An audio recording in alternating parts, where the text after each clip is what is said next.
Testing, testing. Okay, the microphone's working okay then. If anybody's still in chat, hello again. I'm just doing a bit of testing at the moment because I'm trying to see if I can get to the bottom of this sound problem I've been having with OBS.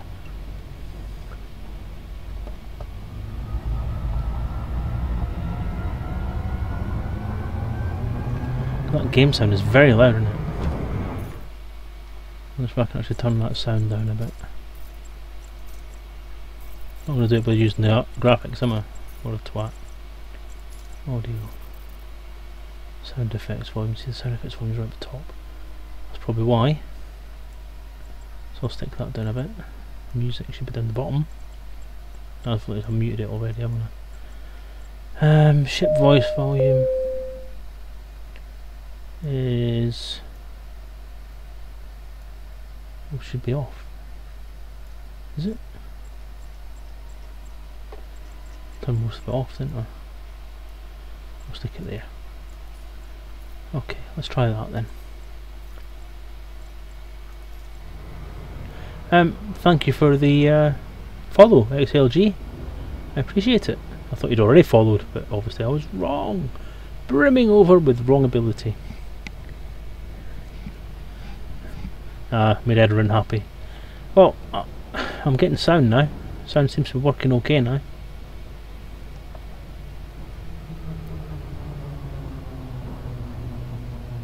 Which is nice. It's good to be able to hear the sound for once. Okay. No mention of the leg humping.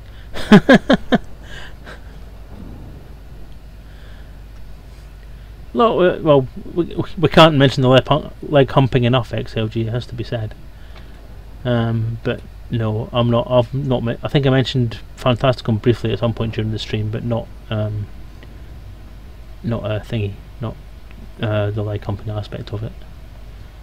Okay, right. Let me try something else then. Now that I've got voice working okay on the computer, and I've got the sound working okay on here, what happens when I boot up voice attack? I've still got sound. Boost. Boost. The voice attack's still not recognising anything.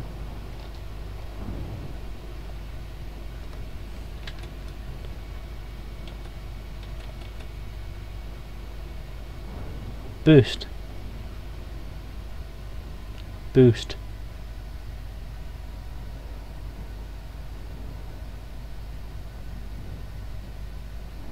Boost. Hello. Hello. Voice attack is shafted by the look of it.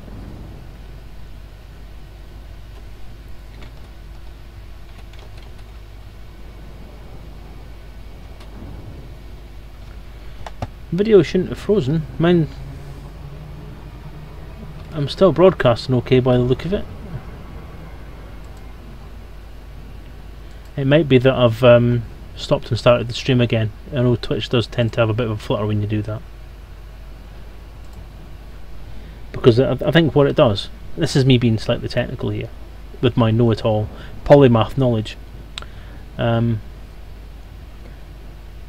It seems to me sometimes that when you have a stream and it's gone on for a while and then you log off it and then restart it not long after, it seems to have buffered for a certain amount of time, and then obviously the buffer must empty the previous video out, and while it's doing that it seems to freeze the other one.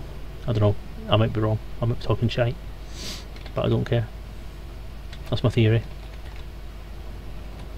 Oh, I've still got sound, and I take it you guys have still got sound as well, so nothing else is broken. What about if I put the music player on?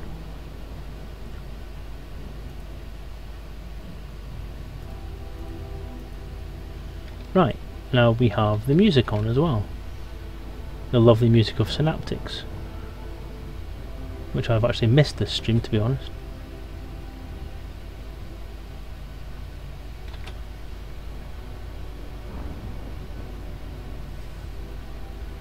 I seem to have got sound working properly now, so what the hell was wrong with it the last time?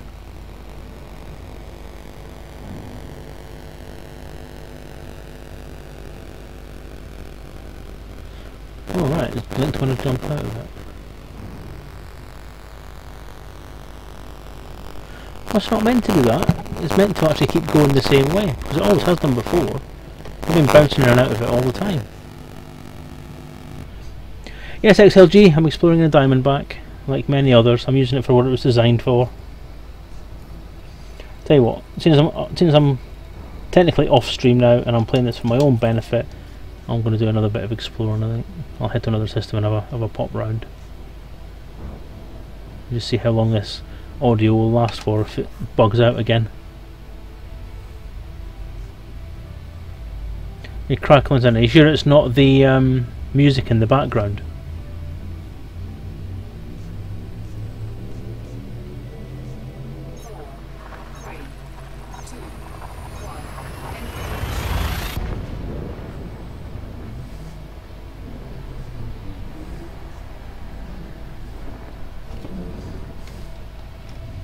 I'm jumping out of the game again.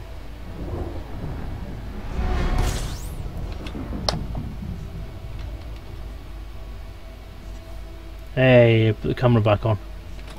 Yay. Hello.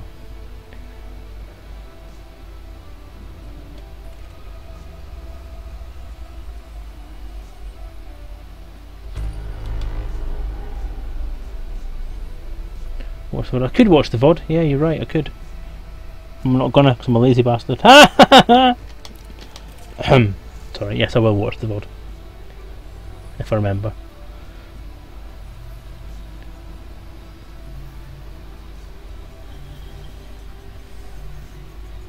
Ah, but I have to XLG, I have to shave it off.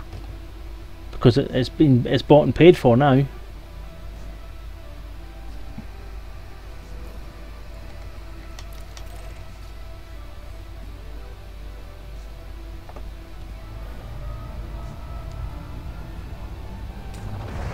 It's okay, it'll grow back. It'll grow back.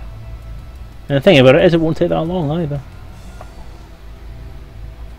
The thing is I'm going to do, I kind of got halfway through saying in the main stream earlier on that I'm going to do Movember this year as well. Once I've been shaved to the bone, I will be regrowing it in a weird shape. So it'll raise money for prostate cancer as well. So yeah, it will return. I'm thinking about what I'm going to do. Is something I've wanted to do for a while actually. Is do a Lemmy style moustache with the chops. There's this bit missing, so I can show you because I'm on camera. Just that bit missing, so it's all round there. Big mutton chop thing. That'll be something a bit different. And then obviously once Movember's finished, I'll grow the full thing back again. So yay! You know, green screen and a green cover for your ad tracker. Thanks. There's no way I'm getting a green screen, XLG, I'll say that now. But I do have a plan. If I'm going to, I mean, how do you think the camera works? Do you like the stream with the camera, or do you prefer the stream without the camera? If you think that me having a camera on face is a good thing to do, then I'll do that. But what I have got, because I'll say the office is quite small. You can see behind me there's not a lot of space. There's about maybe a metre and a half tops between the back of my chair and the door, so there's not enough space to get a green screen up. Oh, look a shame while I'm talking, and light it properly so that I don't get any green reflections on myself. But what I was thinking about doing was I have 2 advertising banners. You know, the stand-up little banners you get, about 6 foot tall. For the RPG. So what I was going to do was put them behind me when I stream, and then that'll be like a Elite Encounters reference there as well. So free advertising in the background while I'm streaming. Yeah, so I've got it all thought out. Yeah. And the thing is, if I want to, then at that point I can then put a green screen over or put a green sheet over it. So.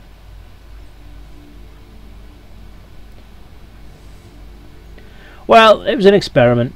I'm not sure if I'm going to keep on doing it. I might do it on special occasions.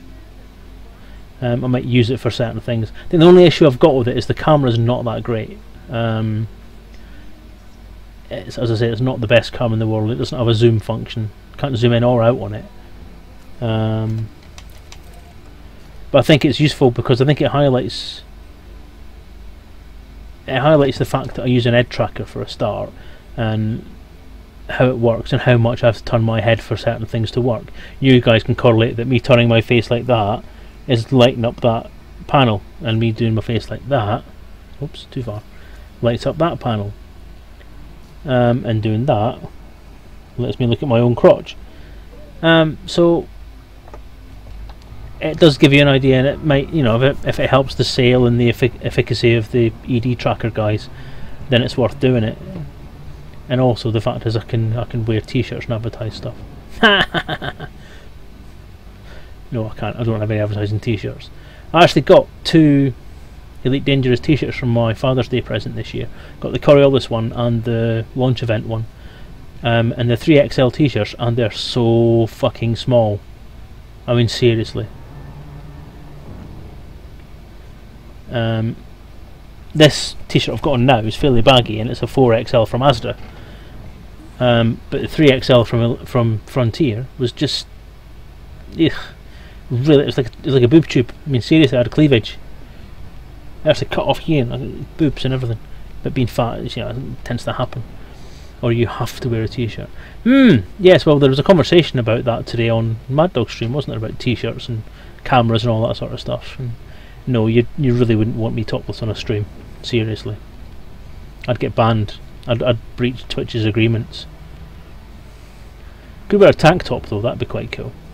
Or a mankini. Although that's perhaps broaching the decencies. Yeah, the camera needs to be lower. Well, the reason the camera's up where it is, hello, is because it's on top of something else that's sitting on top of the windowsill. Because putting it on top of the monitor, which is quite a big monitor, because it's like here, was actually putting it too close to my face, and if I put it behind the monitor, then it obviously can't video over the monitor. So it's all a bit something I need to work out. If I'm going to use it as a regular thing to use on streams, then I'll need to work out where the camera's going to go, or try and get a slightly better camera than the piece of shit Hong Kong crap that I've got. The description for it on Amazon said it did have a zoom function, but it doesn't. It actually says on the front of it 10 times digital zoom, but I can't work out where the zoom function is at all. I've tried twiddling the little knob thing at the front, the focus lens, whatever you want to call it, and I've tried using the software, but nope, doesn't work. So what I was contemplating doing was actually using my phone. But the problem I've got, right, see, this is the problem I've got. I'm going to do something weird. I'm going to actually show you something on the screen. I'm going to show you my setup. Right. Okay. Now bear in mind I can't see any of this, so you're just going to have to take my word for it.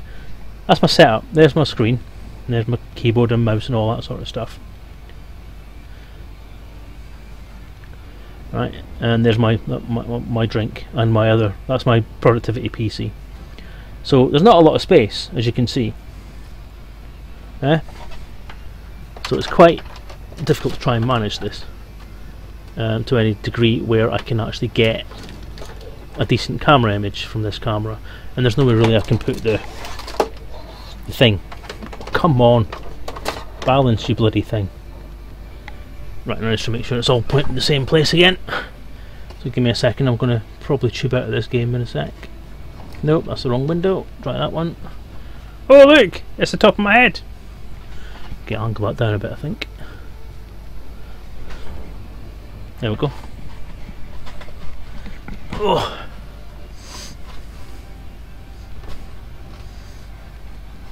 And back to the game. Nope, missed it.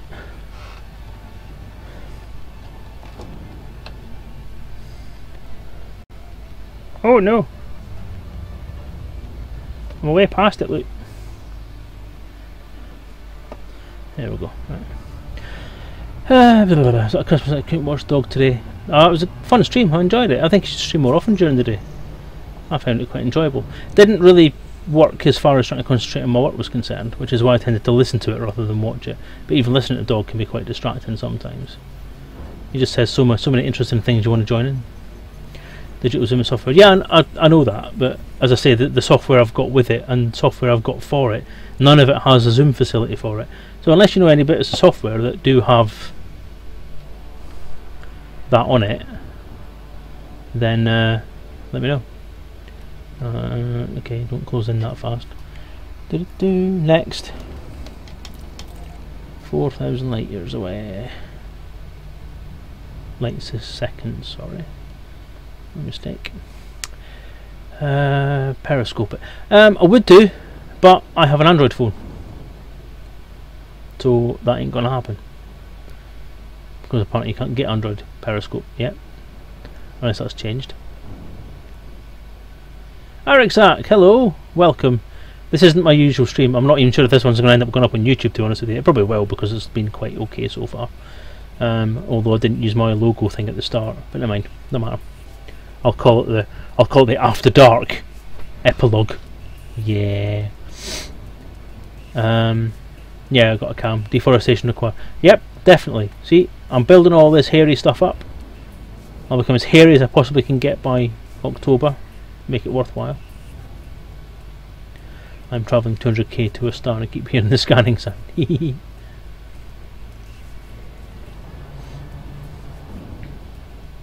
Is Periscope on Android now? Ooh! Ooh, right, okay. Well, while I'm journeying here, I'll have a look.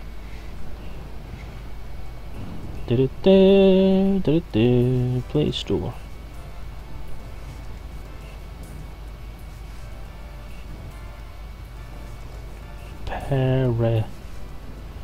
That's not how you spell Periscope. Periscope. Oh, Periscope, cool. Wow.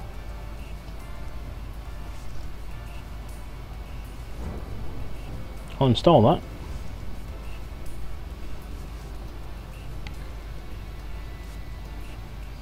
Wouldn't it be awesome if the little icon of the guy of the animated guy in the cockpit actually had a phone in his hand at this point?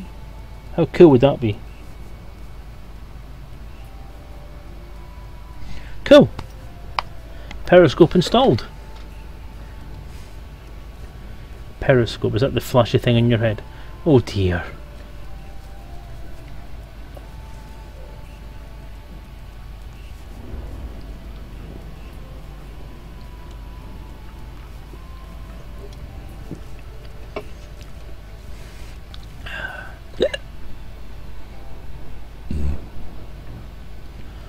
Show me the way to go. I feel like such white trash. Sitting in the front of a big computer, drinking cider and playing games. And it's not because I'm an alcoholic.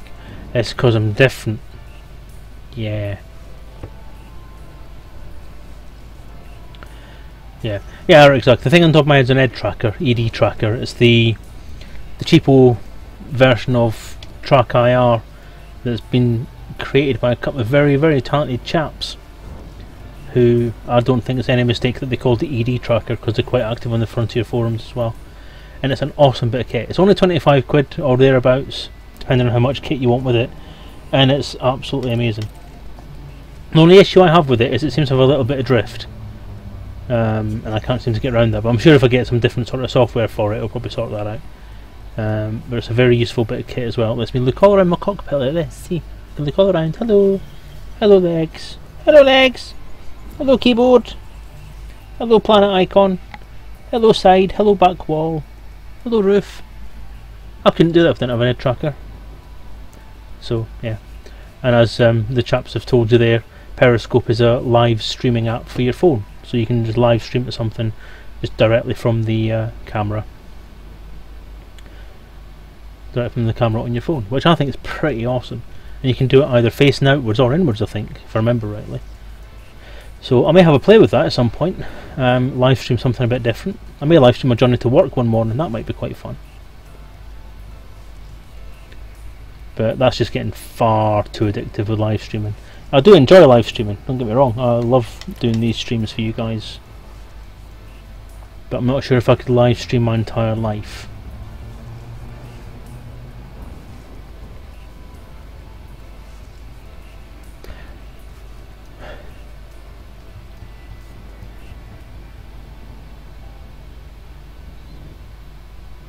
Should be awesome in combat. It is, it's quite good, it's useful. Doesn't really add anything to it other than the fact of being able to look around and see where someone is.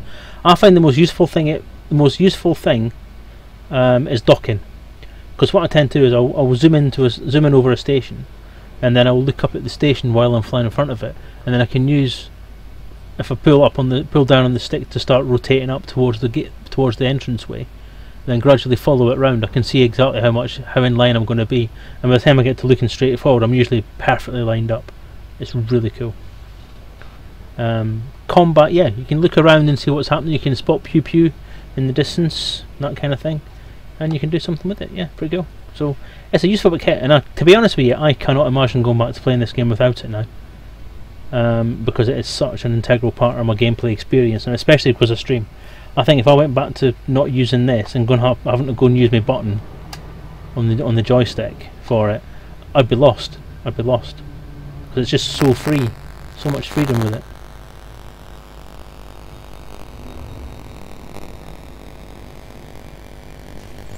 I'm waiting for the rest. Oh, I am as well. I mean, they've got the consumer one released, not released now, but announced now, haven't they?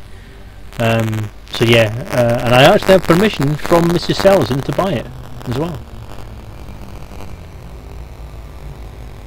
I was hoping that I have more luck configuring it when it's the full release version now than when I had our own Cycle Cows one.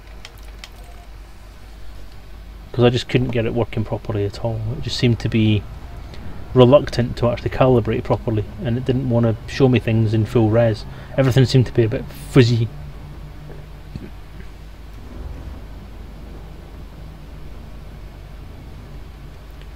It would be useful in finding docks close by the entrance, like voice attack.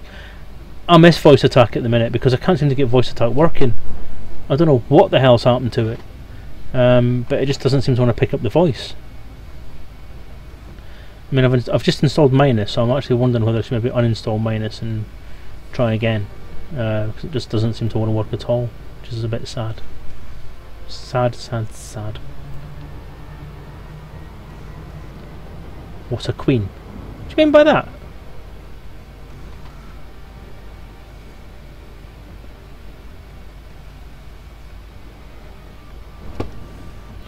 More bows?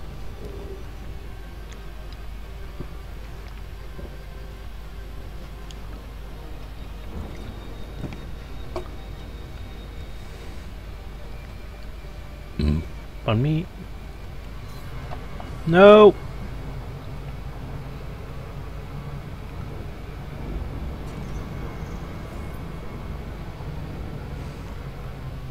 Ah, the wife. Oh, she's awesome, my wife.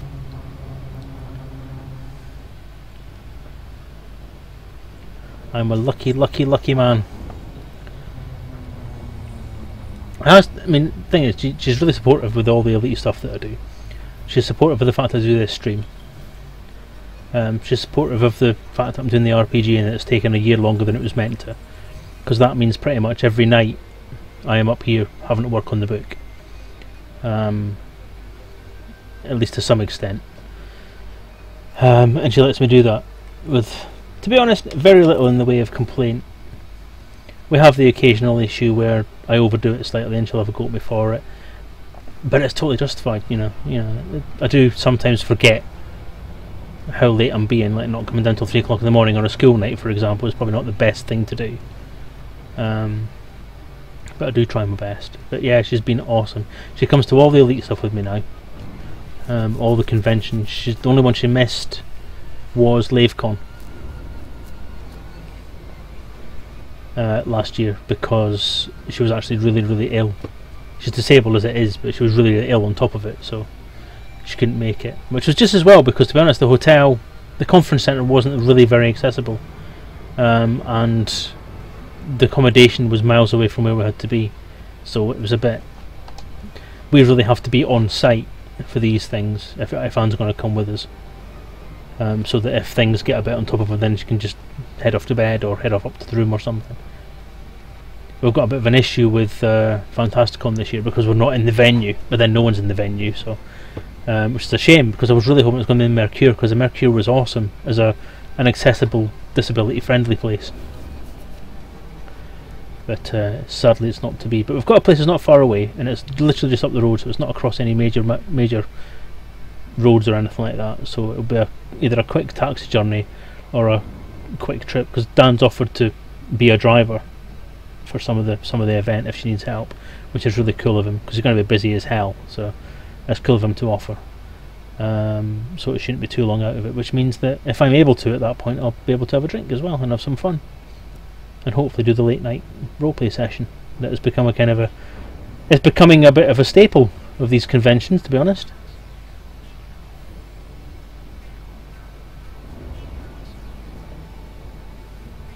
I can't sing her praises enough. And she's also played Elite on an Oculus Rift, which is what kind of sold her on it, because she was quite stunned by how awesome it was.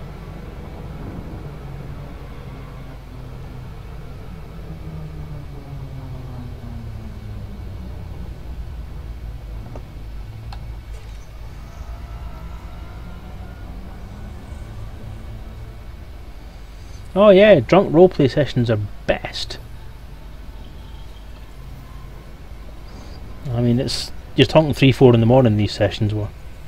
The LaveCon one started at about midnight and finished at 4 in the morning, and then 3 in the morning. Sorry, and then the one at Fantasticon started at 1 in the morning with a very, very drunk Dan and Drew and Kate and everyone playing in that game. That was an awesome game. Not even just because of the cast list more than anything else. But the fact that it turned out to be actually a really good game, and everyone really got into it and enjoyed themselves, and it was a real fun session.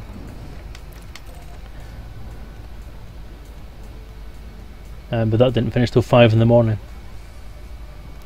So yeah, fun.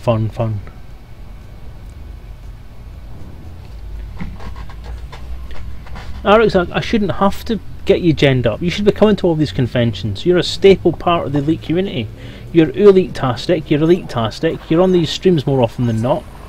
You're on Mad Dog streaming earlier on today. You should be getting your ass over here and getting yourself settled with some Elite community people. Get over here. Get your bitch ass over here and take part in these community shit. Get your ass in my role-playing group.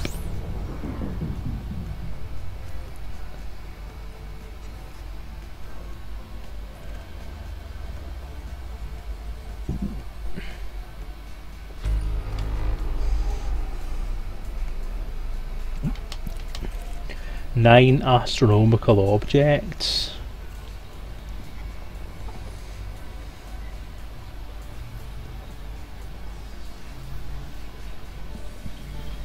I've missed this music and the sound and everything.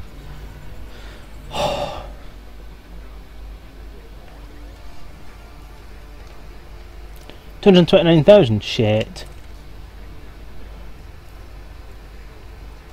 And they better all be in the same bloody direction, because if they're not, I'm gonna hit people.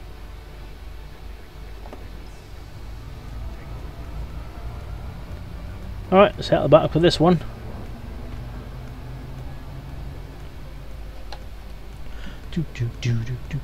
I'm gonna motivate. Thank you. I'm not good at motivating, I'm good at threatening. And Edrin does help when it says or else, so.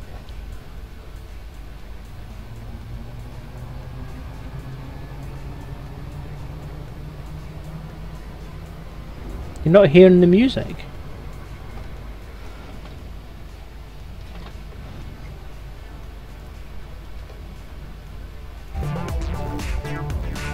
How about now? Can you hear it now?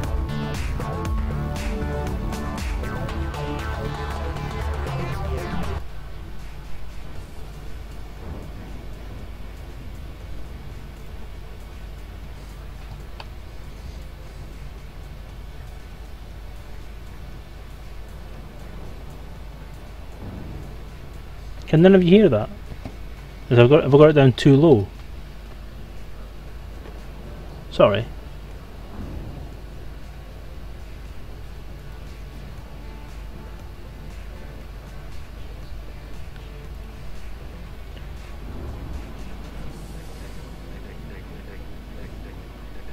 I'm not going to leave it that loud, Edrin, because it was deafening me. Copyright. I have the express permission of the music creator to use this music in my stream. It says so on the front of my stream, and it says so on my main page. VOD gets muted. Does it? Is my VOD getting muted on Twitch?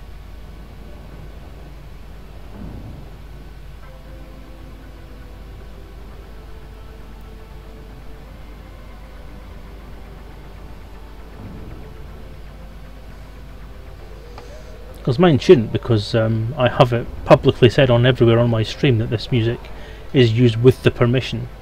I have actually bought this music with the express permission of the author, who's a mate of mine from back home in Kirkcaldy, who wrote it and published it and has let me use it. And if they've got an issue with that, they can take it up with him, and then he can kick their ass. Yeah, not yours that I can tell. That's fine then, as long as they're not censoring it. I've not done anything on YouTube about it either, so I'm assuming that it's okay. It's awesome music though, isn't it? It's really good. He's been doing this for like 20 odd years now. He's fantastic. He actually said that I made one comment not long after he started doing all this music stuff. I made one comment to him when he asked me to review it, and I said some of it can be a bit samey because you're using the same module track again and again. And he took that to heart, bless him, and he's never done it again. So I am somewhat guilty in the fact that I've obviously sort of said something that's obviously not hurt him as such, but obviously it's stuck in his head as something that was critical. Who was it again? His name is Synaptics. If you look at the top of the streaming screen, in the top right hand corner it should say now playing Synaptics blah blah blah. Synaptics is the name of the artist. If you have a look for him on SoundCloud,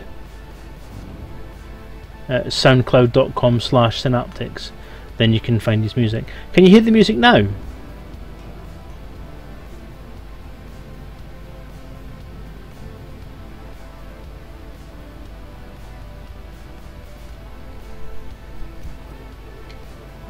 There it goes.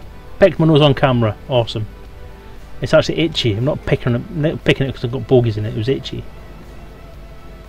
Because there's something I just don't understand about age. Is why the hell they think it's necessary to have bloody thingy. You can't hear it. Okay, let me see. No.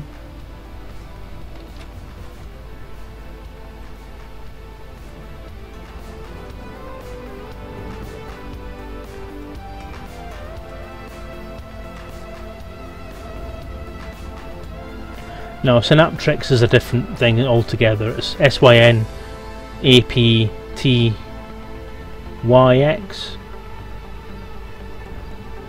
That's how loud it has to be. God, it's deafening me.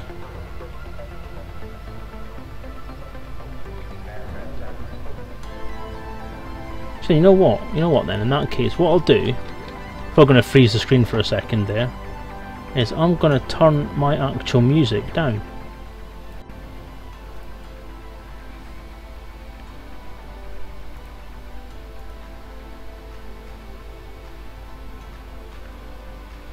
Yeah, Synaptics, SYNAPTIX, is a whole different person as well. I actually got them confused because I've been spelling his name with an I for God knows how long. His name's actually Aaron. Not Aaron, he'll smack you in the teeth if you call him Aaron. It's Aaron. And he's a good mate. He has been a very good mate over the years. He's one of these people that it's a privilege to know, because it doesn't matter how long has gone between the last time you spoke to each other. You can still just pick it up where you left off and just chat about nothing and chat about everything that's going on and catch up and just feel that you've just seen each other last week or something. So, an awesome bloke. I love him. He's an awesome guy.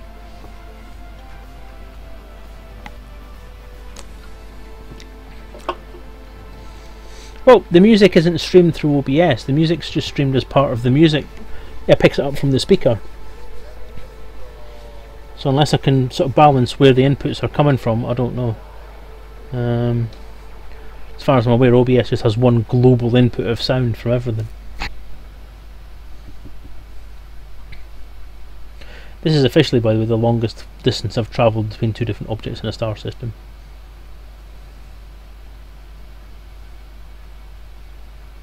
I'm not pleased. I was hoping for a nice quick trip. Tell you what I did do, and I forgot to mention this in the main stream as well. I'll have to put this up on YouTube now if I'm going to talk about this. I went to a retro gaming weekend at Snibston Discovery Museum in Leicester. Well, in Colville really. Over the weekend there, on Sunday. It was my son's birthday do, and I got to be part of it because it was also a Father's Day present. And it was awesome, because apparently there's a place called the Retro Computer or Retro Gaming Museum in Leicestershire, and they sponsored this event, and they brought in loads of old computers and stuff like that, and it was awesome. It was like retro gaming heaven, which is basically what it was designed to be anyway, so it achieved its targets obviously. But I really enjoyed it, and Derry really enjoyed it as well, and it was awesome fun. First thing you saw when you walked in the door was a BBC. So guess what the first thing I did was? I found the menu system, found Elite, and I booted up a copy of Elite. Oh yes, I played BBC Micro Elite on Sunday, and it was awesome. Did quite well as well, actually managed to dock. I was well impressed. It was, yeah, so there was that, there was everything you can think of really. There was Acorn Electrons, there was, the only thing I didn't see was an Archimedes actually. There was a Spectrum Plus 3. I had the Plus 2A, which was the Plus 3 but with a tape deck rather than a disk drive. And the mods these guys have done for these machines are awesome. Oh wow. Little circuit boards sticking at the back of them that've got all these different bits of kit on to emulate stuff and to quick load games and so on.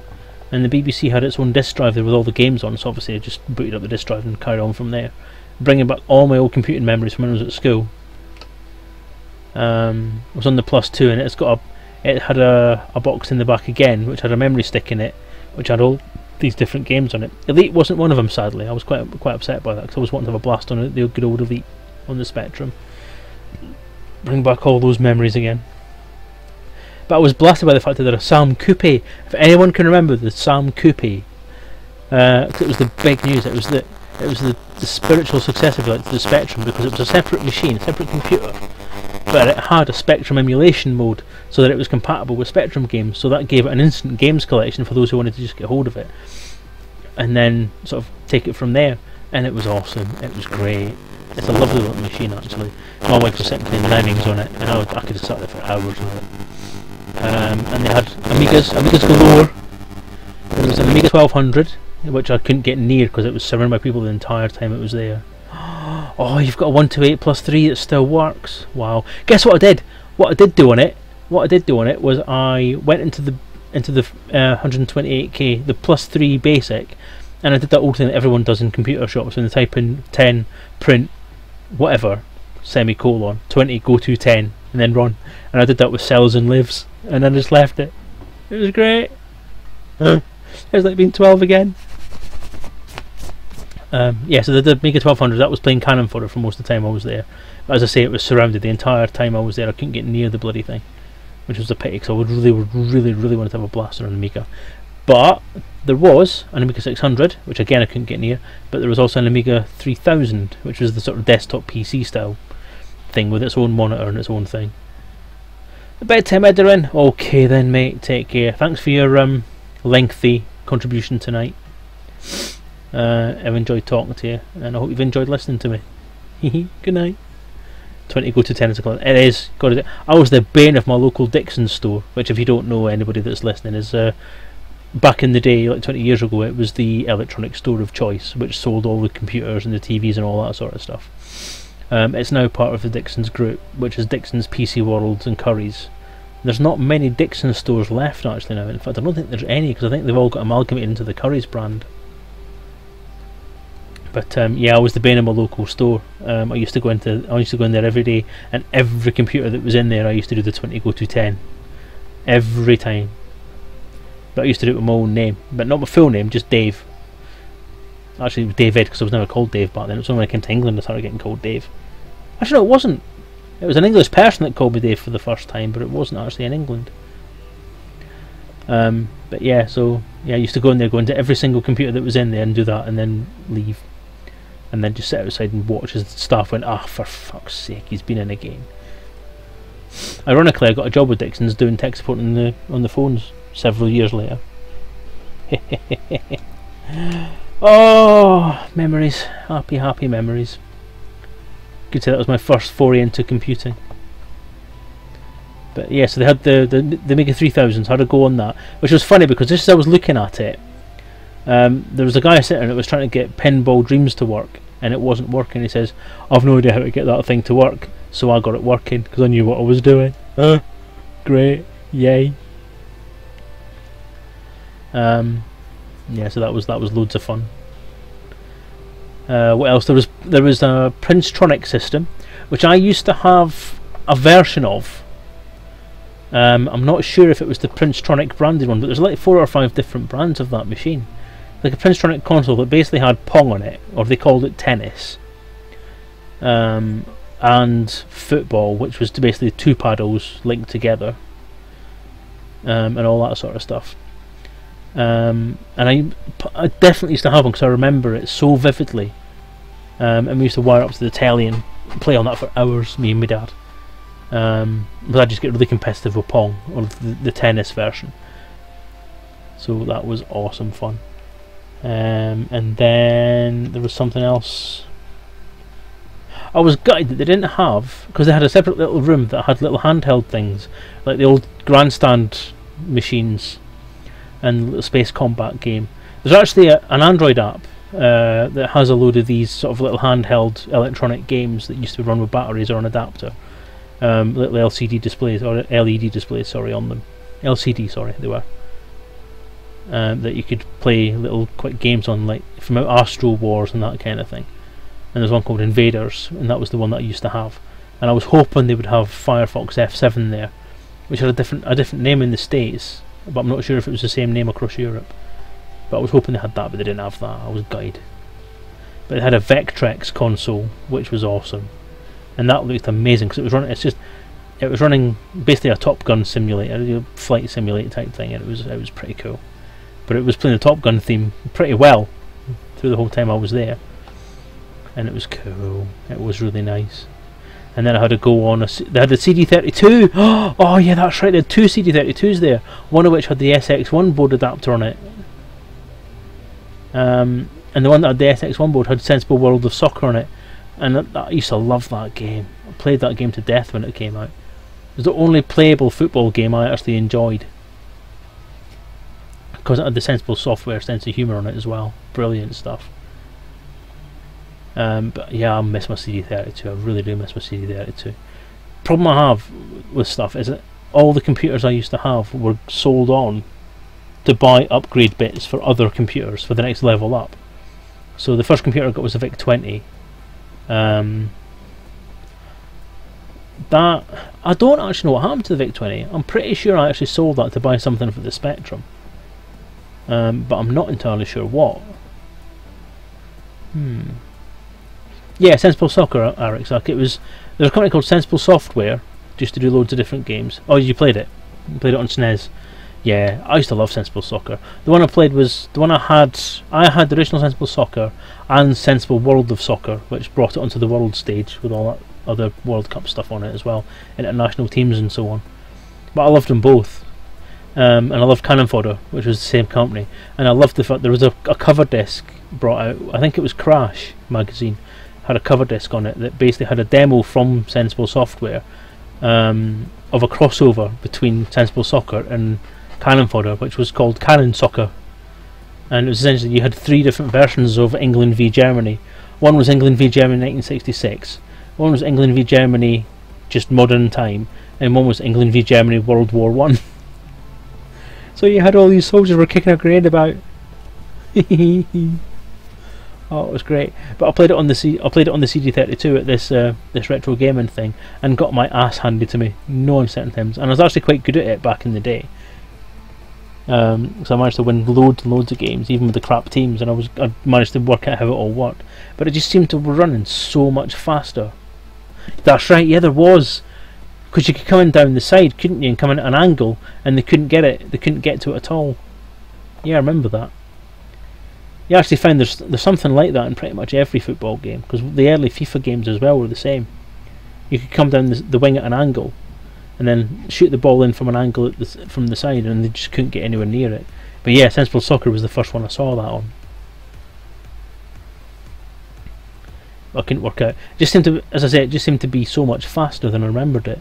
And people were getting to the ball. I couldn't even keep track of which player I was controlling because it seemed to flick between them that quick on the CD32. But no. So as I was saying, yeah, I was bits of computer traded in. So I traded in the Spectrum to get a disk drive, an external disk drive for the Amiga, and then I traded the Amiga as part exchange on a hard drive for the PC that I'd had to buy. Was it Amiga formatted Cannon Soccer? I knew it was one of them. Because of course it was, because Crash was Spectrum, wasn't it? And it Cannon Fodder was Amiga. Now I'm losing tracks. I'm tired, you see.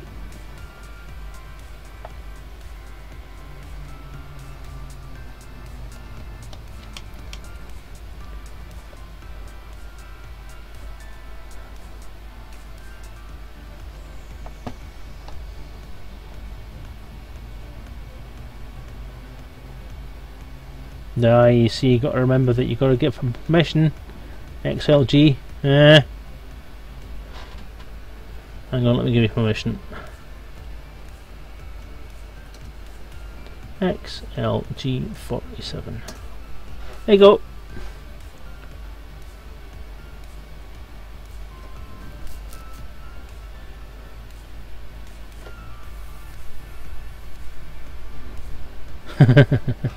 You banned that spot. Yeah, you had to do that, didn't you? Yeah, I had to get it, XLG. I had to get it because I actually started getting spam. I only have like 4 people that ever come on my stream at the same time, and I was getting spam. No, Alex, you didn't do that. It's Nightbot does it.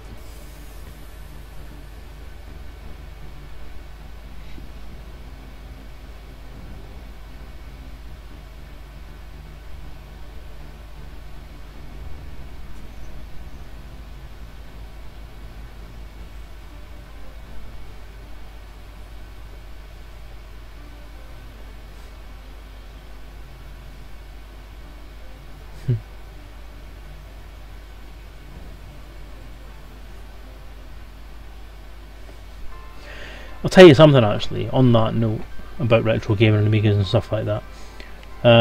I've been clearing some of my old shit out of my auntie's garage because it's time to get rid of this stuff, and also, you know, the issue of, I hate to say it, the issue of time scales. In fact, if I get it done now, then it's out of the way. It's nothing she has to worry about then.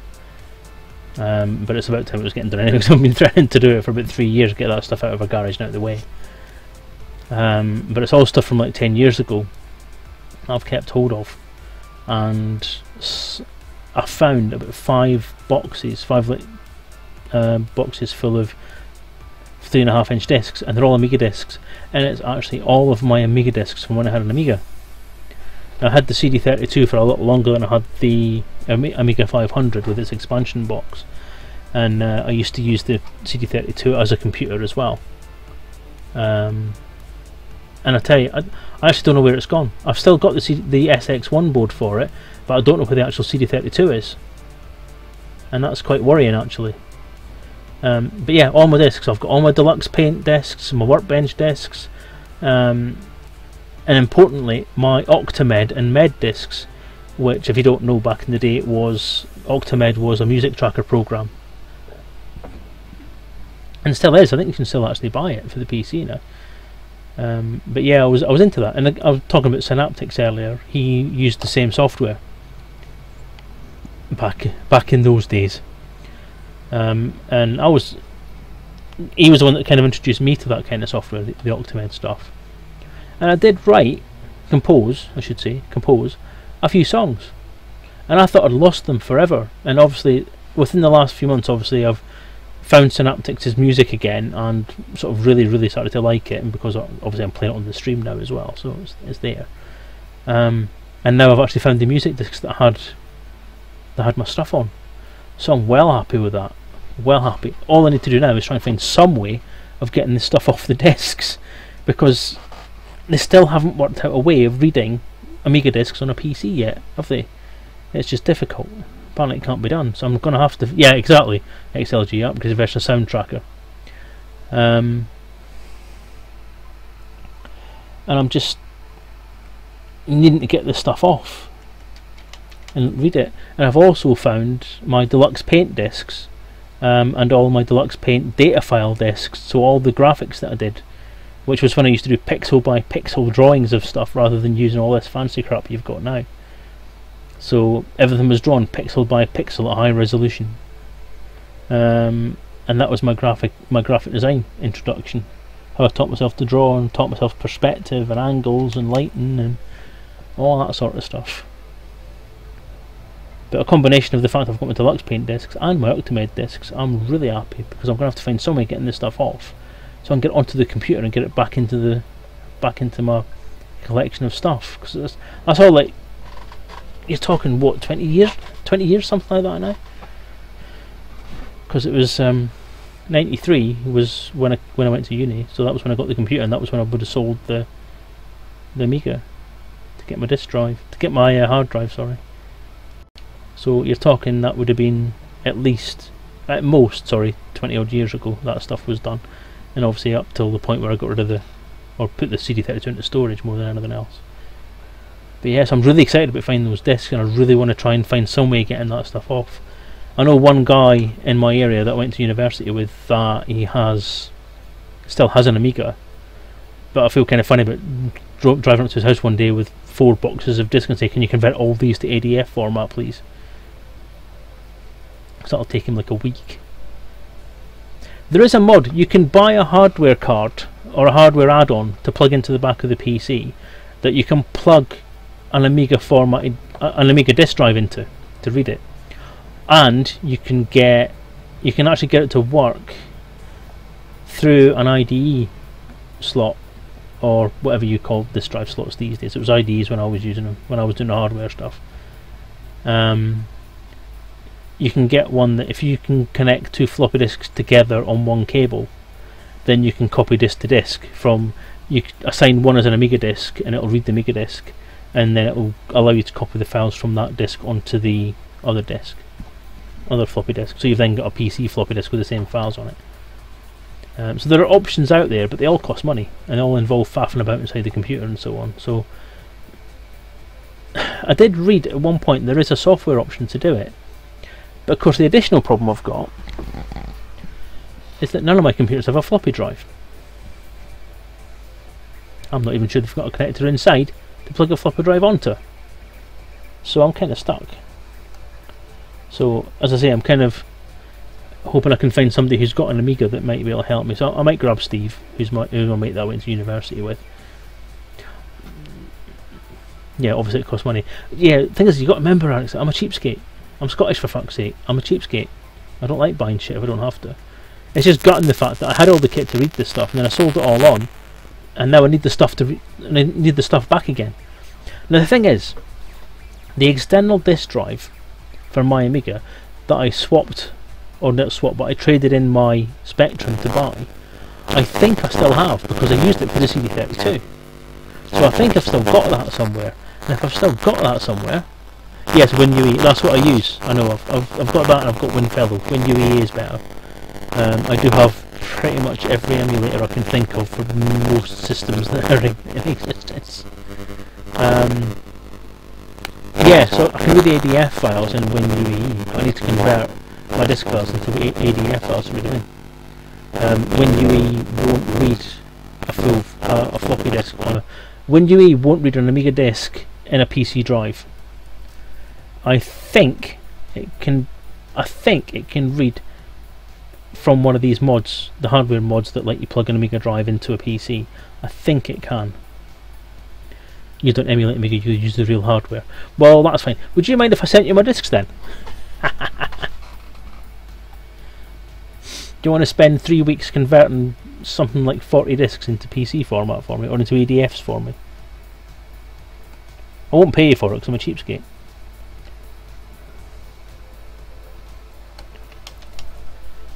We've established that already. I must admit, I do honestly get this temptation really strong temptation to actually go and buy an Amiga again. Like troll eBay for a decent price, why not actually just buy one? But they are hiking up in price, something chronic at the moment. I actually remember looking for one and thinking about doing this a couple of years ago, and you could pick one up for about 25 quid, but now it's just ridiculous. I'm pretty close to Sheffield actually, XLG. Only about an hour away, if that. So I'm in Derby, just doing the M1 for Sheffield.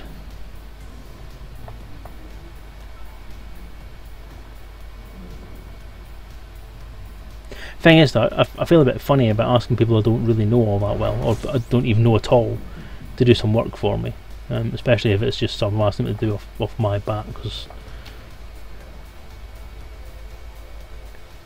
that's just taking the piss out of people. 38 astronomical objects. Damn it, every time I jump into a system it's like, oh, I shouldn't have done that.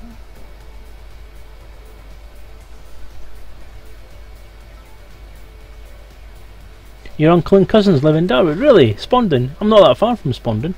I'll go shopping at Spondon Asda's quite frequently.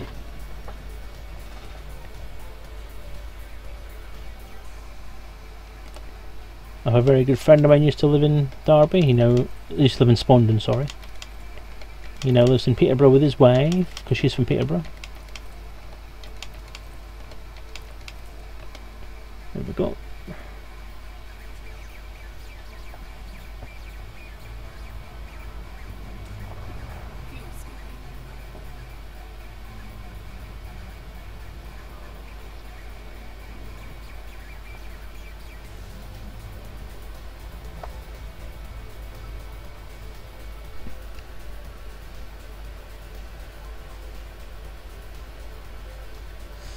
Retro gaming is hot currently. It is. I think, to be honest, I don't think retro gaming has ever been out. So I remember even having the Spectrum, everyone was talking about the VIC-20, and then when you had an Amiga, everyone was talking about 8-bit gaming. But retro everything's hot right now. 80s are very popular, I've noticed. Hence the resurgence of things like Elite, I think. I'm just waiting for Starglider 3 now. And a proper sequel to Carrier Command.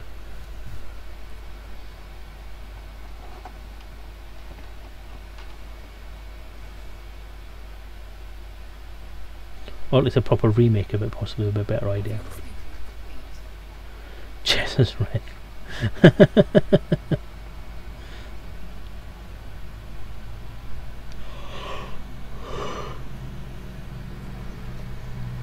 I mean, the guys at this retro gaming place, or the retro gaming computer museum, I mean, I'm pretty sure from what they said that all the stuff that they've plugged into the back of these things is stuff they've made themselves.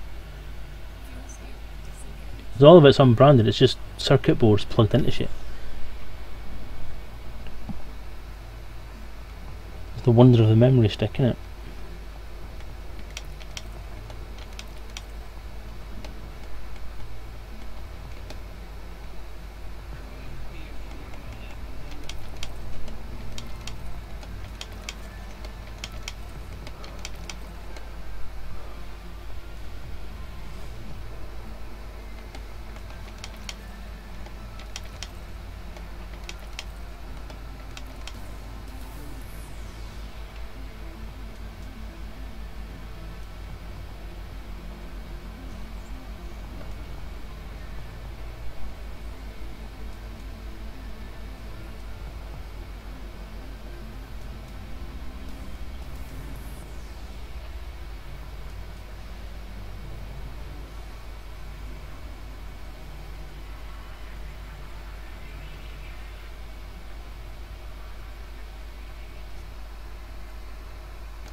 Yeah, but if you live in the area, or you live around about this area, that retro gaming museum or Retro Computer Museum is probably well worth a visit. Sadly, Snibston Discovery Museum, where they had the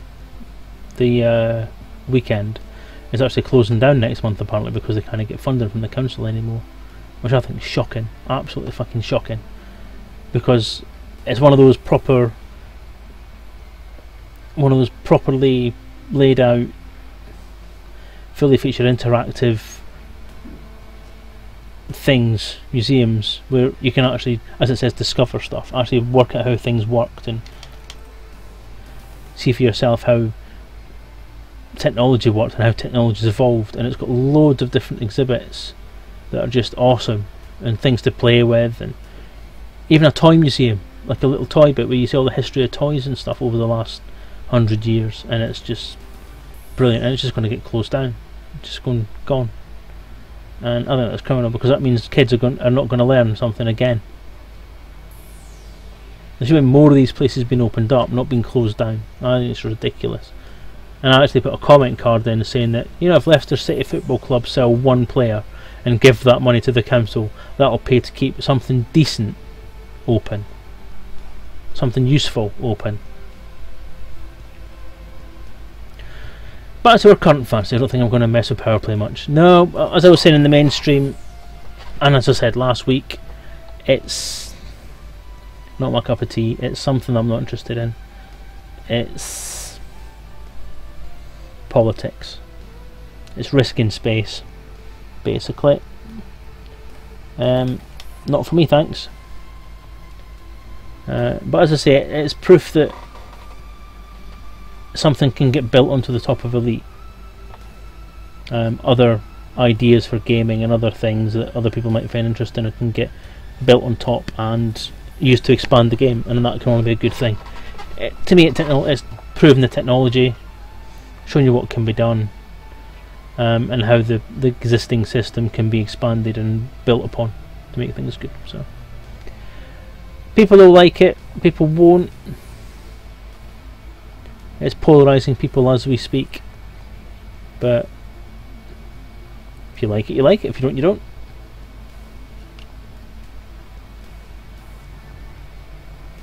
I think what I've sort of come to realise over the last couple of days about it, or a couple of weeks, is, as I said in the earlier stream, I think it's a bit shallow. It doesn't have nearly as much depth as it should have. Especially given the fact that it's supposed to be representing the 10 most powerful people in the galaxy, other than the President and the Emperor, obviously. The 10 most powerful pretenders to the thrones, as it were. But it doesn't really give them any grounding in, or background. You know, it doesn't give them any. You don't really know who they are.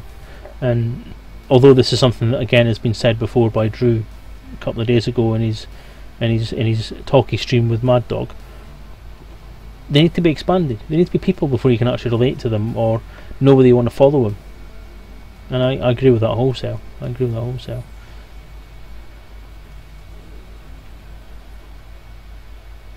Politics around it seem disconnected to the faction alliance level. Exactly, that's it. It's shallow. It's very superficial. It's a way of stringing missions together. That's all it's really been written as doing, is a way of stringing missions together so that you can say that you're doing this for a particular cause, rather than just saying that, oh, I'm doing this because I feel like making some money by doing that. You can then feel that you're making a difference to a certain planet's alignment or a certain person's power base or something like that. And and that's it. But all people are starting to use it for is they're using it to get to a certain amount of, what is it? Is it notoriety, or is it karma, or whatever they call the rating within that faction is, so they can get certain weapons and then defect and go somewhere else. Maybe you can rescue an Amiga. I could try. It'd be interesting to try, definitely. You know, moving would help, wouldn't it? Tried to calm down some guy in Mad Dog stream yesterday. He was very anti-Kate and anti-Rude. Anti-Kate? Tell me where he is. I'll kick his bloody candy ass. Kate was voicing her opinion on power play, and he was convinced she was calling PP shit. She was just saying it didn't appeal to her. think it... What's the problem with that? At the end of the day, if someone thinks something is shit, that's their opinion. They're entitled to that opinion. I think power play is shit. I think it sucks ass. I think it's the worst thing that came along to this game since I don't know, since the Imperial Courier didn't have droppy down engines. But that's my opinion, and I'm allowed to have that opinion. And if I'm broadcasting on my stream, I'm allowed to have that opinion on my stream. If you have a different opinion, then you're welcome to voice it on your stream, or on your chat channel, or whatever you want to do. I don't see why anyone should get all uppity in somebody's face about the fact that they've got an opinion on something. I certainly wouldn't be backing down and saying, oh well, fair enough, your point's right, no matter how loud somebody shouts. And I think I've proven that this week as far as the comments on the Kickstarter are concerned. But no, it's people like spouting hot air because they think they're privileged bastards who just think they should have everything their way. They can fuck off. They can absolutely just fuck off. Get out of my face, man. Yes, that is me channeling Mad Dog. Oh, I've just come back to this fucking rocks, and I don't need rocks.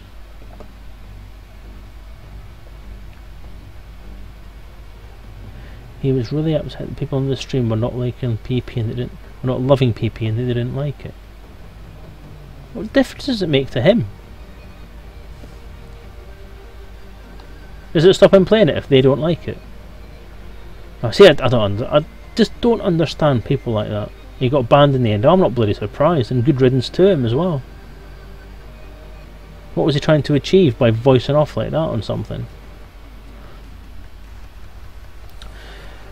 I was hoping to use the free RXAC from outside influences, but it doesn't work like that.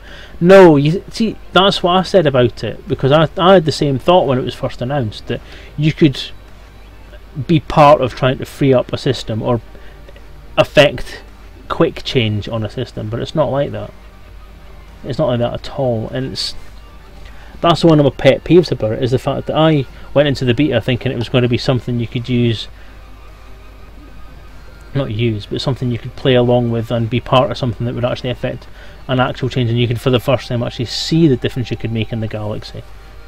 And then they came along and it's just this mealy mouth way of doing very actual little in the way of change, so it was just as bad anyway.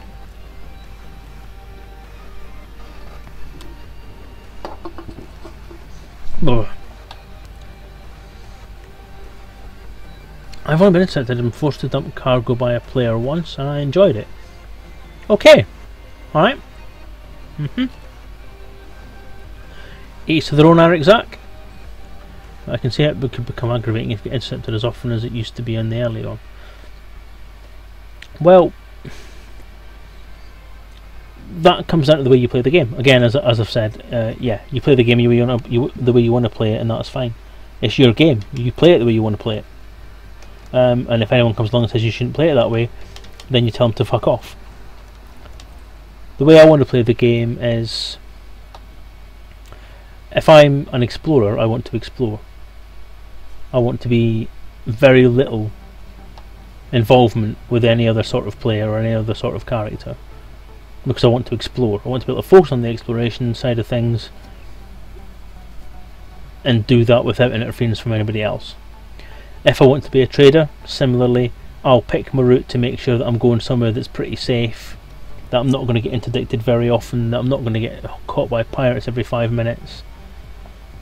But I will fully expect that it'll be caught occasionally, because I'm in populated space, and that's the way the random generation thing works. You know, NPCs are generated, players may pop in if you're in open play, that kind of thing, to say that they want to interfere with the way that you play your game, which is fine. That's what the game is. That's how it was designed. That's what the original Elite was designed like. If I'm playing as a warrior, for the sake of argument and terms, then I want to play like that. I want to be able to go and shoot something, which nothing's going to interfere with at the end of the day, because ultimately that gets involved somewhere. But, and this is the big but, I like big butts and I cannot lie.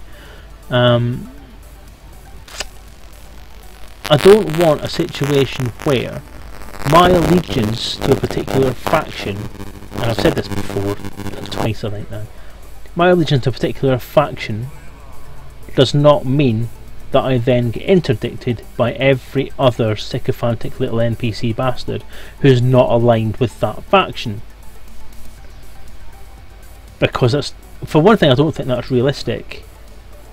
And just because you are aligned with one political ally or one political party does not then mean to say that the defence ships in a system that is not allied to that party are then going to instantly drag you out of supercruise and try and kick your ass. I think if the and that's what was happening in the beta, and that's what's really put me off the concept of power play.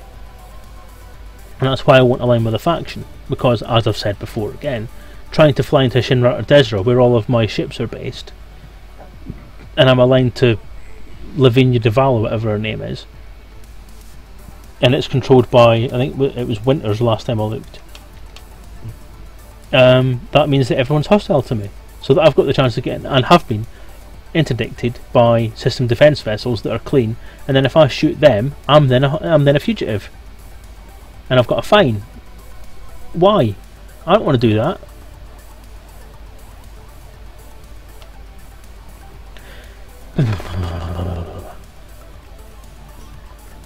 I've seen you don't seem to be able to change anything. No, that's what I mean.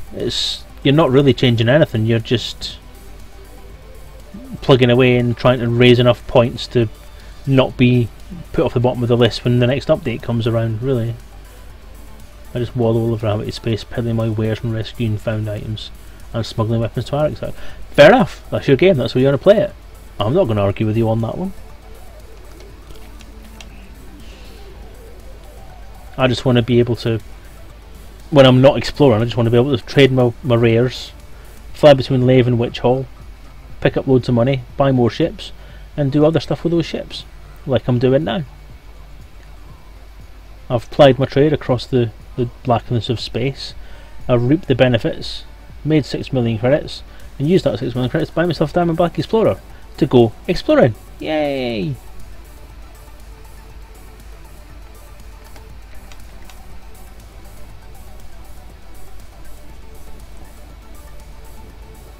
That maketh me happy.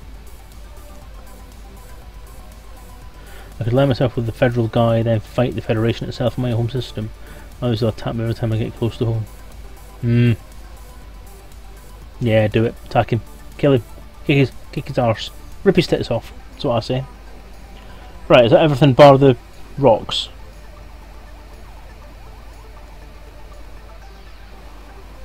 Possibly not.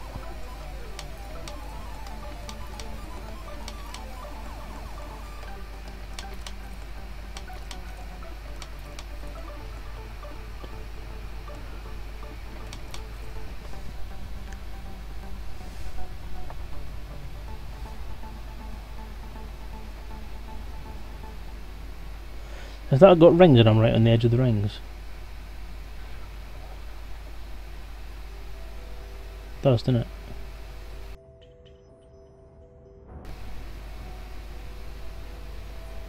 Oh god damn it, my sound just dropped out.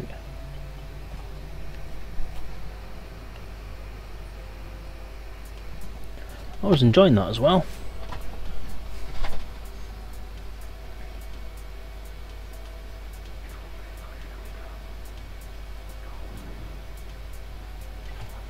Okay, I'll try and do what I did last time to fix this, which was flick it to a different sound mode.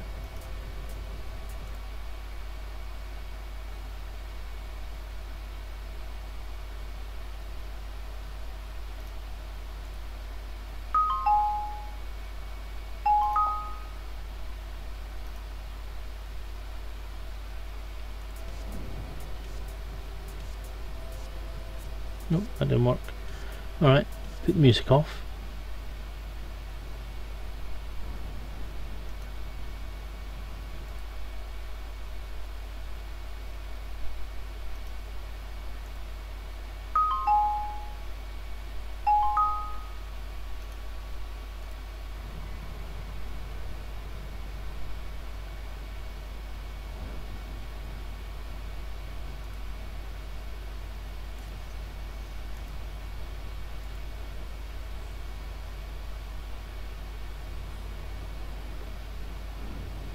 Hmm.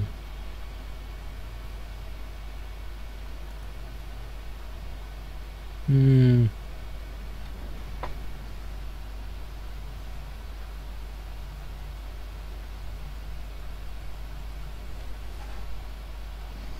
Nah.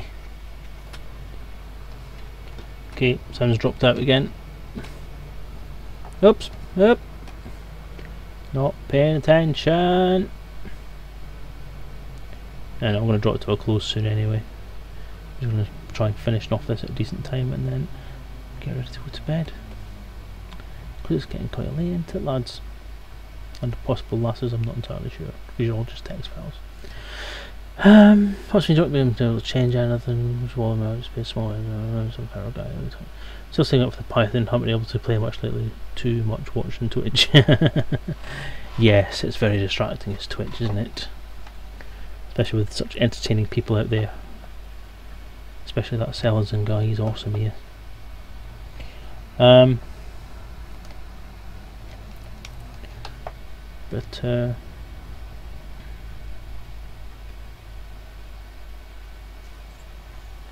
I think, yeah, Python sounds like a fun thing for me. I would quite like to have a Python. It sounds like everyone likes it. Good bit of kit. But it's going to take a fair while. I mean, I don't know how much money I'm going to get from all this exploration stuff. I should get a fair whack, so I'm kind of hoping that by the time I get back I'll be able to afford something on the bigger side, like a Python or a Ferdinand. And that would be quite good then, because I could get a fair bit of cargo then.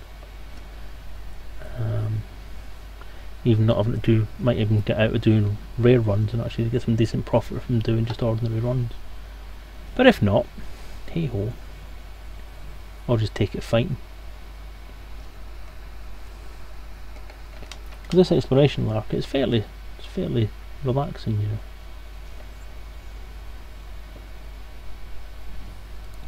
Fly around, point at something, flash my cameras at it, spin around, flash at something, spin my cameras at it.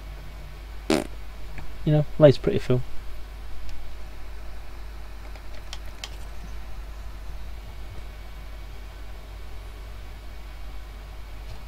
My camera just gone on the blink as well. It has, hasn't it? Dropping frames? No.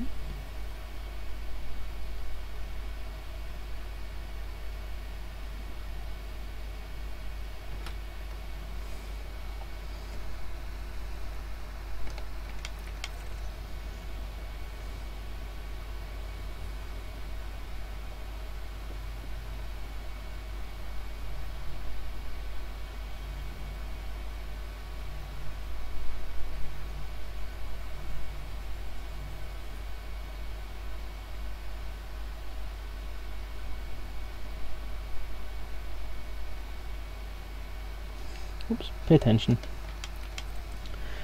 Yeah, I'm starting to get a bit on the tired side and I think I'm going to have to call it a night soon. I don't even know if you guys can still hear me.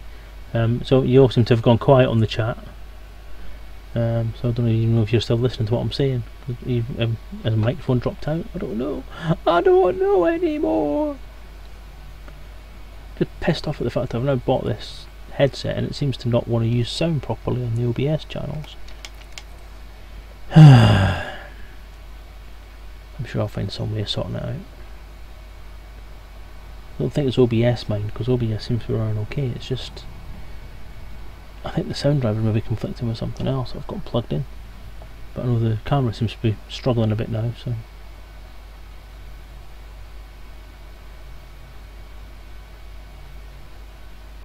Possibly heard some of your man's tunes. Does he hang with Laserhawk or Miami Nights?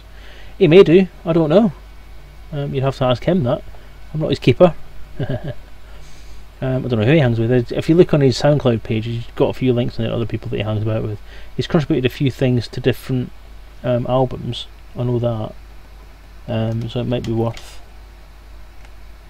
having a look through his links and through the people that he follows and see if you've maybe seen some of them before. That's all. Rocks. So I'm done. Rocks. No more. Oh, wait a minute. What's this? What's all this? What's all this? Oh, more planets to scan. Looks like you're stuck with me for a bit longer.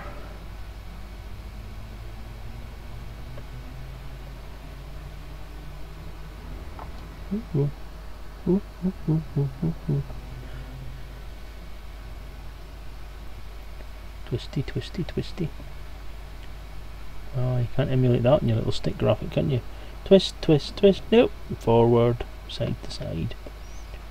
Forward, round. No, you can't do that. You suck. You suck. Dear Frontier Developments, I want a refund on my game if you can't make my little piloty man do twist control on his joystick. Both do retrowave. Yeah, they do, yeah. Synaptics likes his retrowave stuff, because it was where he started, really. Well, it wasn't retro for him, it was just stuff. It was just wave back then.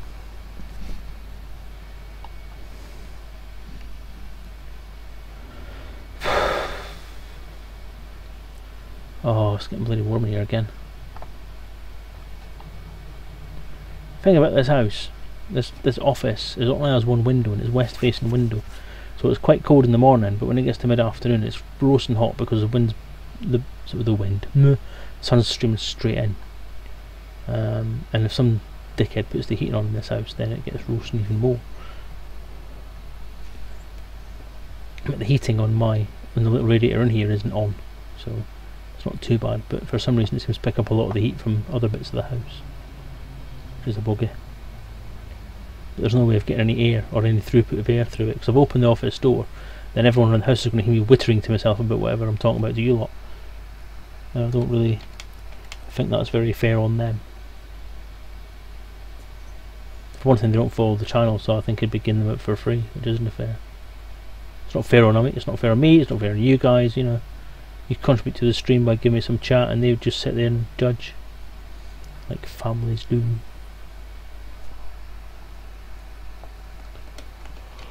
Oh dear. Oh, this is an unexpected stream extension, this bit.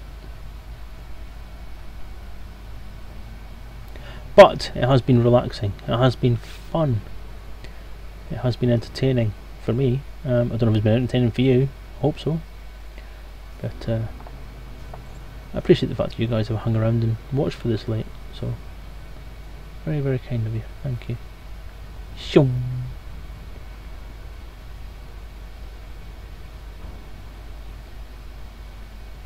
Caleb Dark has just popped in. Oh God almighty, it's 12:30. Jeebus, man. And I'm still streaming this shit.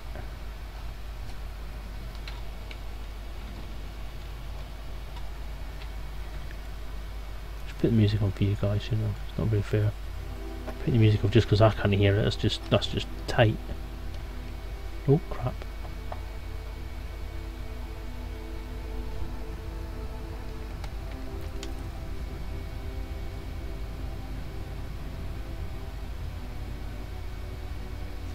Oh, jittery.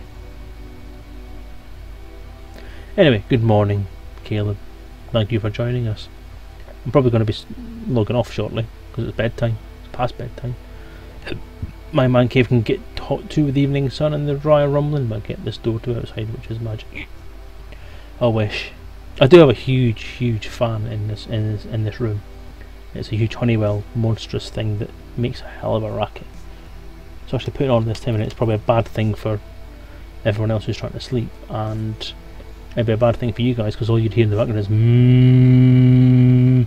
It's been annoying.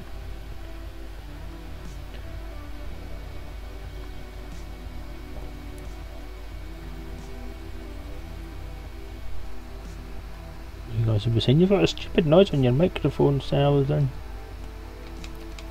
You know when to sort it out. Yes, I'll sort it out. I'll just sweat buckets for you guys. Did you say that anything worth doing must be blood, sweat and tears? Who they are, I don't know. Okay, Yawnosaurus, stop it. Yawnosaurus. Stupid, stupid bloody. Ah. Ooh.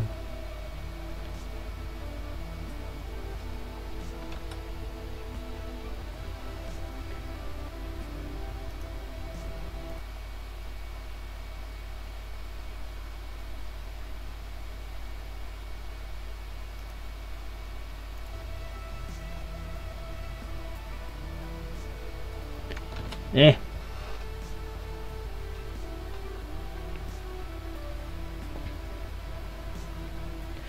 Yeah, I've got a funny feeling that happens with pretty much any microphone, to be honest with you. I've had it happen with Mad Dog a few times, I've had it happen with Fiery Toad. It might just be stream buffering on the sound as well, I don't know. I could be wrong. It might be the drivers for this thing, and that might be why I'm having this problem with the sound I'm getting through the earphones as well. It might be a driver conflict with something. So I did have a look into it last week when it was happening last week, but I'm not sure. I didn't really find anything, so I may take another look and see if I can find anything about, specifically in the driver information or the manufacturer information for this headset. See what I can find, try and sort it out. It might be a buffering thing on the actual software for the headset, to be honest with you, because it's USB. I've never had a fully USB headset before. I've always used a kind of hybrid thing. The headset I used to use was kind of bastardised together from a cheapo nasty headset I got from a sports shop and a microphone that I got from Hong Kong for £2. The microphone is a USB, so it was only the microphone that was going through the USB, but it was a standard USB thing, standard USB driver, nothing fancy. And obviously the headset was just an ordinary 3.5mm jack. But this thing is completely USB, which is meant to be the bee's knees, and it seems a bit flaky. Well, I can't hear it because obviously I'm broadcasting. I can't hear the feedback of my voice through my headset. Because if I did that, I would slow down what I'm saying so I could hear what I was saying. Because I've done that before so often when I've got the headset sound coming back through to me. Because obviously it's slightly delayed, so it's like I've said something, half a second later I'm saying it back to myself, and it makes me stop and listen. So, you are a cheap bastard. Yes, I am. God damn it. I was looking for a cheap solution, just something as cheap as I could get that I could rip apart.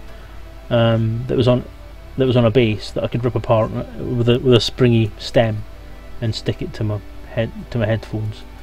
So I didn't want to go for anything overly expensive that would be, expensive to replace, basically.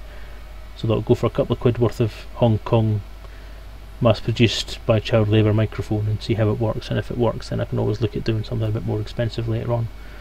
But then I got a bit of a donation, you could say, of 30 odd quid from someone for some work I did, and I decided to buy a headset with that instead.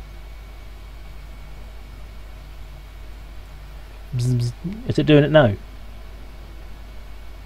It might be because I'm flicking between different windows, so it might be freezing and locking up because I'm going across. I know the webcam seems to have slowed down, so I've noticed that in OBS, and actually it doesn't move at all at the moment. Yeah, it's very, very jerky on this thing at the moment.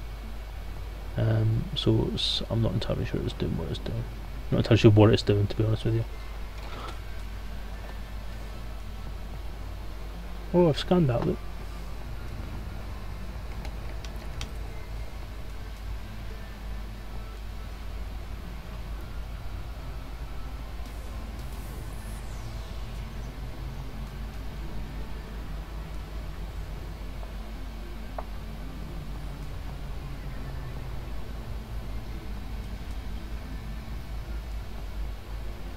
I actually have a bit of a concern that the webcam may be interfering with the headset as well.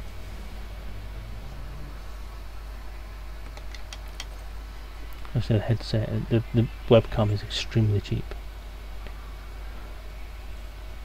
I'm not entirely sure I've got the right drivers installed for it, because it didn't come with any drivers. I kind of had to guess what it was from its FCC number and then try and find the right drivers for it. I'm not sure I've got the right ones.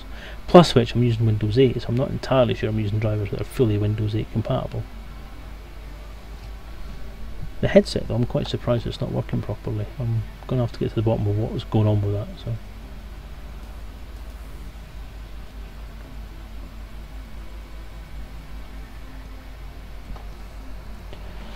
I think this is the last little cluster of stuff to scan, and then I'm going to call this system complete, write my name all over it, and then call it a night properly.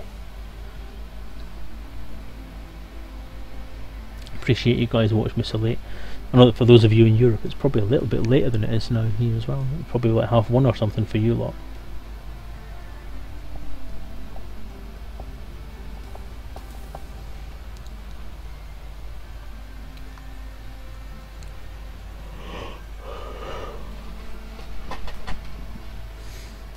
Well, the cam should be synced with the view. I mean, it's broadcasting at the same time, so it's sending the same video information at the same time, so it should be synced at your end. If it's not, I'm quite worried as to why that would be. That sounds a bit weird. Now you get one from... Yeah, that's what I mean, it's gone jumpy, and I think that's it may be an available memory thing, I'm not sure. I think, as I say, I think the driver for this camera is pretty crap, which is one of the reasons why I wasn't overly keen on using it for streaming with. Especially with the latency issues with this microphone, not the microphone, the headset at the minute.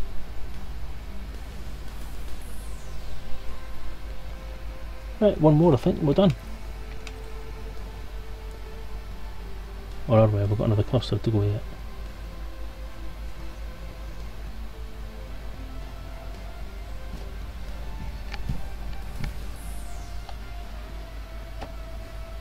I'll tell you what I'll do then, I'll switch the camera off if it's been shit. I actually think it's OBS. OBS seems to be struggling with something for some reason.